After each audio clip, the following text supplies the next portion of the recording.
Hello friends, welcome to the education classes. Friends, आज की class में पॉलिटी के यानी कि संसद से रिलेटेड 25 इंपॉर्टेंट क्वेश्चंस लेकर आए हूँ जो सभी कॉम्पिटिटिव एग्जाम के लिए काफ़ी हेल्पफुल रहने वाले हैं। और दोस्तों, क्लास को पूरा जरूर देखिएगा और हमारे चैनल पे नए हो तो चैनल को सब्सक्राइब जरूर कीजिएगा। तो चलिए दोस्तों, स्टार्ट करते हैं आज की क्लास। तो आज का पहला क्वेश्चन है, भारतीय संसद के गठन का प्रावधान किस अनुच्छेद में किया गया है। देखिए, जितने भी क्वेश्चन मैं आपके लिए लेकर आया हूँ, अगर आपको उनमें से किसी का भी आंसर पता है तो हमें कमेंट में बता सकते हैं। तो इसका राइट आंसर ऑप्शन सी हो जाएगा, अनुच्छेद 79। आपको ध्यान रखना है, इस अनुच्छेद में भारतीय संसद के गठन की बात कही गई है। और अगर हम बात करें अनुच्छेद यहाँ पर 80 की, इसमें राज्यसभा के गठन की बात कही गई है। और यहाँ पर अनुच्छेद 81 में लोकसभा के गठन की बात की गई है। और यहाँ पर जो अनुच्छेद 82 है, इसमें कहा गया है कि जो प्रत्येक 10 वर्ष के बाद जनगणना होती है, तो जनगणना के बाद पुनः समायोजन करना। तो आपको ये चारों अनुच्छेद ध्यान रखने हैं। तो चलिए नेक्स्ट क्वेश्चन देखते हैं। भारत में संसद की व्यवस्था किस देश के संविधान से ली गई है। राइट आंसर ऑप्शन बी हो जाएगा, ब्रिटेन। आपको ध्यान रखना है, ब्रिटेन देश के संविधान से जो भारत में संसद की व्यवस्था है यहां से ली गई है। नेक्स्ट क्वेश्चन देखते हैं। भारतीय संसद के दो सदन कौन कौन से हैं। राइट आंसर ऑप्शन बी हो जाएगा, लोकसभा एवं राज्यसभा। तो आपको ध्यान रखना है, भारतीय संसद के दो सदन होते हैं, लोकसभा और राज्यसभा। नेक्स्ट क्वेश्चन है, भारतीय संसद के कितने अंग होते हैं। देखिए, इससे पहले क्वेश्चन में हमने संसद के सदन की बात की थी, दो सदन होते हैं। इस क्वेश्चन में अंग पूछे गए हैं कि कितने अंग होते हैं। तो इसका राइट आंसर ऑप्शन बी हो जाएगा, 3। आपको ध्यान रखना है, अंग 3 होते हैं भारतीय संसद के। कौन कौन से, लोकसभा, राज्यसभा और राष्ट्रपति। तो आपको ये सभी ध्यान रखना है। नेक्स्ट क्वेश्चन देखते हैं। क्वेश्चन नंबर 5 है, निम्नलिखित में से कौन भारत में कानूनों को बनाता है। राइट आंसर ऑप्शन सी हो जाएगा, राष्ट्रपति और संसद के दोनों सदन, यानी कि राष्ट्रपति और संसद के दो सदन, राज्यसभा और लोकसभा, ये तीनों मिलकर किसी कानून को बनाते हैं। मैं आपको बता दूं, जब कोई विधेयक संसद के दोनों सदनों में पारित हो जाता है, उसके बाद राष्ट्रपति की सहमति उस पर जरूरी होती है। क्योंकि जब तक राष्ट्रपति की सहमति उस विधेयक पर नहीं मिलेगी, वह कानून नहीं बनेगा। राष्ट्रपति की सहमति मिलने पर ही कोई विधेयक कानून बनता है। तो आपको ये ध्यान रखना है। नेक्स्ट क्वेश्चन देखते हैं। भारतीय संसद के उच्च सदन को किस नाम से जाना जाता है। इसका सही आंसर ऑप्शन बी हो जाएगा, राज्यसभा। आपको ध्यान रखना है, भारतीय संसद का उच्च सदन राज्यसभा होता है और जो निम्न सदन होता है वो लोकसभा होता है। तो आपको ध्यान रखना है, आपसे एग्जाम में उच्च सदन या निम्न सदन कुछ भी पूछा जा सकता है। नेक्स्ट क्वेश्चन है, राज्यसभा के सदस्यों का कार्यकाल कितने वर्ष का होता है। राइट आंसर ऑप्शन ए हो जाएगा, 6 वर्ष। आपको ध्यान रखना है, 6 वर्ष का होता है राज्यसभा के सदस्यों का कार्यकाल। नेक्स्ट क्वेश्चन है, राज्यसभा को कब भंग किया जा सकता है। राइट आंसर ऑप्शन डी, कभी नहीं। आपको ध्यान रखना है, राज्यसभा कभी भी भंग नहीं होती है, क्योंकि ये एक स्थायी सदन होता है। इसे कभी भी विघटित नहीं किया जा सकता। मैं आपको बता दूं इसका क्या कारण होता है कि ये कभी भी विघटित नहीं होती है। इसके 1/3 सदस्य प्रत्येक 2 वर्ष के बाद सेवानिवृत्त होते हैं, यानी कि अवकाश प्राप्त करते हैं। तो इसी कारण से राज्यसभा कभी भी विघटित नहीं होती है। और आपको ध्यान रखना है, जो लोकसभा होती है, लोकसभा एक अस्थायी सदन होता है, वो कभी भी भंग हो जाती है। तो आपको ध्यान रखना है। नेक्स्ट क्वेश्चन है, राज्यसभा के सदस्यों की कुल अधिकतम संख्या कितनी है। Right answer option C, 250। आपको ध्यान रखना है, राज्यसभा में अधिकतम सदस्यों की संख्या 250 हो सकती है, इससे ज्यादा सदस्य नहीं हो सकते राज्यसभा में। देखिए, इसमें 238 सदस्य राज्यों और केंद्र शासित प्रदेशों से आते हैं और प्लस 12 सदस्य राष्ट्रपति मनोनीत करता है। तो आपको ध्यान रखना है। तो चलिए नेक्स्ट क्वेश्चन देखते हैं। राज्यसभा में राष्ट्रपति के द्वारा कितने सदस्य मनोनीत किए जाते हैं। राइट आंसर ऑप्शन ए, मैं आपको पहले ही बता चुका हूं, 12 सदस्य मनोनीत कर सकता है राष्ट्रपति राज्यसभा में। देखिए, जो व्यक्ति कला, साहित्य, विज्ञान और समाज सेवा के क्षेत्र में ख्याति प्राप्त होते हैं, राष्ट्रपति उन्हीं व्यक्तियों को मनोनीत कर सकता है राज्यसभा में। तो आपको ध्यान रखना है। नेक्स्ट क्वेश्चन है,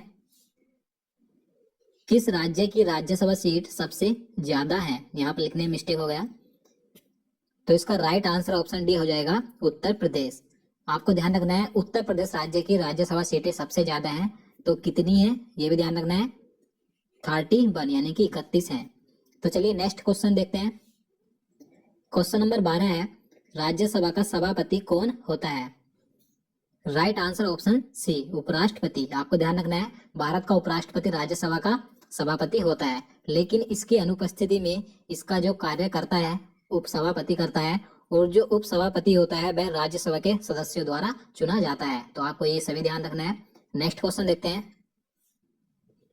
भारत का प्रधानमंत्री बनने की न्यूनतम आयु क्या होगी यदि वह राज्यसभा का सदस्य है? तो इसका राइट आंसर ऑप्शन बी हो जाएगा, 30 वर्ष। देखिए, आपको यहाँ से ध्यान रखना है, जो भारत का प्रधानमंत्री होता है वह जरूरी नहीं किसी एक सदन का सदस्य हो, यानी कि वह लोकसभा और राज्यसभा दोनों में से किसी भी सदन का सदस्य हो सकता है। अगर वह राज्यसभा का सदस्य है तो उसकी आयु 30 वर्ष होनी चाहिए, और वह अगर लोकसभा का सदस्य है तो उसकी आयु 25 वर्ष होनी चाहिए। तो आपको ये दोनों ध्यान रखने हैं। तो चलिए नेक्स्ट क्वेश्चन देखते हैं। जनता का सदन को लोकसभा का नाम किस वर्ष दिया गया था? Right answer option A, 1954। आपको ध्यान रखना है, 14 मई 1954 को जो लोकसभा है इसका नाम रखा गया था, यानी कि 1954 से पहले लोकसभा का नाम जनता का सदन हुआ करता था। तो आपको ध्यान रखना है। नेक्स्ट क्वेश्चन देखते हैं। क्वेश्चन नंबर 15 है, लोकसभा के गठन का प्रावधान किस अनुच्छेद में किया गया है? राइट आंसर ऑप्शन बी, अनुच्छेद 81। मैं आपको पहले ही बता चुका हूं, अनुच्छेद 81 में लोकसभा के गठन का प्रावधान किया गया है, और अनुच्छेद 80 में राज्यसभा, और अनुच्छेद 79 में संसद। आपको ये तीनों ध्यान रखने हैं। नेक्स्ट क्वेश्चन देखते हैं। लोकसभा में अधिकतम सदस्यों की संख्या कितनी है? Right answer option C, 552। आपको ध्यान रखना है, लोकसभा में अधिकतम सदस्यों की संख्या 552 हो सकती है, इससे अधिक सदस्य नहीं हो सकते। और देखिए, हमने इससे पहले एक क्वेश्चन में बात की थी राज्यसभा की, तो राज्यसभा में कितनी होती है अधिकतम संख्या? 250, और लोकसभा में 552। तो आपको ये दोनों ध्यान रखने हैं। नेक्स्ट क्वेश्चन है, राज्यों से लोकसभा में कुल सदस्यों की संख्या कितनी है? तो इसका सही आंसर ऑप्शन ए हो जाएगा, 530। देखिए, इससे पहले मैं आपको बता चुका हूँ, जो लोकसभा में कुल अधिकतम सदस्यों की संख्या होती है 552 होती है, लेकिन इस क्वेश्चन में पूछा गया है कि राज्यों से, यानी कि जो सदस्य राज्यों से चुनकर आते हैं, तो राज्यों से 530 आते हैं, प्लस 20 सदस्य केंद्र शासित प्रदेशों से आते हैं, और जो 2 सदस्य आते हैं उन्हें राष्ट्रपति मनोनीत करता है आंग्ल भारतीय समुदाय के व्यक्तियों को। तो आपको ध्यान रखना है। तो चलिए नेक्स्ट क्वेश्चन देखते हैं। भारतीय राष्ट्रपति के द्वारा लोकसभा में आंग्ल भारतीय समुदाय के कितने सदस्यों को मनोनीत किए जाते हैं? राइट आंसर ऑप्शन सी, 2 सदस्य। मैं आपको बता चुका हूं, राष्ट्रपति लोकसभा में आंग्ल भारतीय समुदाय के 2 सदस्यों को मनोनीत करता है। तो चलिए अगला क्वेश्चन देखते हैं। लोकसभा के प्रथम अध्यक्ष कौन थे? तो इसका राइट आंसर ऑप्शन ए हो जाएगा, जी.बी. मावलंकर। ये लोकसभा के प्रथम अध्यक्ष थे, आपको ध्यान रखना है। और अगर हम बात करें लोकसभा की प्रथम महिला अध्यक्ष की, तो कौन थी? मीरा कुमार थी। तो आपको ये दोनों ध्यान रखने हैं, महिला प्रथम अध्यक्ष लोकसभा की मीरा कुमार, और प्रथम अध्यक्ष जी.बी. मावलंकर। नेक्स्ट क्वेश्चन है, क्वेश्चन नंबर 20 है, लोकसभा अध्यक्ष अपना त्याग पत्र किसे संबोधित करता है? Right answer option A, Lok Sabha उपाध्यक्ष। आपको ध्यान रखना है, लोकसभा अध्यक्ष अपना त्याग पत्र लोकसभा उपाध्यक्ष को कभी भी दे सकता है। तो चलिए नेक्स्ट क्वेश्चन देखते हैं। लोकसभा अध्यक्ष के मताधिकार को क्या कहा जाता है?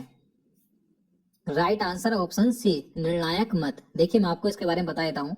देखिए, जब लोकसभा में किसी विधेयक पर मतदान हो तो लोकसभा अध्यक्ष उसमें अपना मत नहीं देता है, लेकिन अगर कोई ऐसी परिस्थिति आती है कि जब पक्ष विपक्ष में बराबर मत पड़ते हैं तो लोकसभा अध्यक्ष अपना मत देता है, यानी कि उस विवाद को सुलझाने के लिए बराबर जब मत पड़ते हैं पक्ष विपक्ष में, उस विवाद को सुलझाने के लिए लोकसभा अध्यक्ष अपना मत देता है, तो इसी को निर्णायक मत कहा जाता है। तो आपको ध्यान रखना है। तो चलिए नेक्स्ट क्वेश्चन देखते हैं।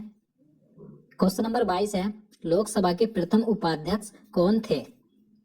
तो इसका राइट आंसर ऑप्शन सी हो जाएगा, M.A. अयंगार। ये लोकसभा के प्रथम उपाध्यक्ष थे। तो आपको ये ध्यान रखना है। तो चलिए अगला क्वेश्चन देखते हैं।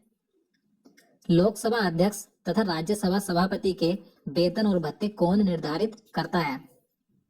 राइट आंसर ऑप्शन डी, संसद। आपको ध्यान रखना है, लोकसभा अध्यक्ष, उपाध्यक्ष, राज्यसभा सभापति और उपसभापति, इन सभी के वेतन और भत्ते संसद के द्वारा निर्धारित किए जाते हैं। इसको अनुच्छेद 97 में रखा गया है और अनुसूची 2 में। तो आपको ये सभी ध्यान रखना है। अगला क्वेश्चन देखते हैं। प्रथम लोकसभा के विपक्ष का नेता कौन था? राइट आंसर ऑप्शन बी हो जाएगा ए के गोपालन। ये प्रथम लोकसभा में विपक्ष के नेता थे। तो आपको ध्यान रखना है। अब देखिए यहाँ से एक क्वेश्चन और पूछा जाता है कि विपक्ष दल का नेता कौन होता है। तो आपको ध्यान रखना है, विपक्षी दल का नेता उस पार्टी के सदस्य को चुना जाता है जिसकी सदन में कम से कम कुल सीटों का 1/10 भाग हो। तो आपको ये ध्यान रखना है। चलिए अगला क्वेश्चन देखते हैं। किस राज्य की लोकसभा सीटें सबसे ज्यादा हैं?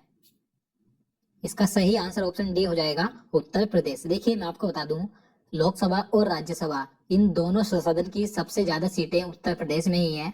तो लोकसभा में जो सीटें हैं 80 हैं और राज्यसभा में 31 हैं। तो आप इन दोनों को ध्यान रखिएगा। तो दोस्तों आज के लिए इतना ही। उम्मीद करता हूँ आपको वीडियो पसंद आया होगा। अगर आपको वीडियो अच्छा लगा हो तो वीडियो को लाइक जरूर करना और चैनल को भी सब्सक्राइब करना।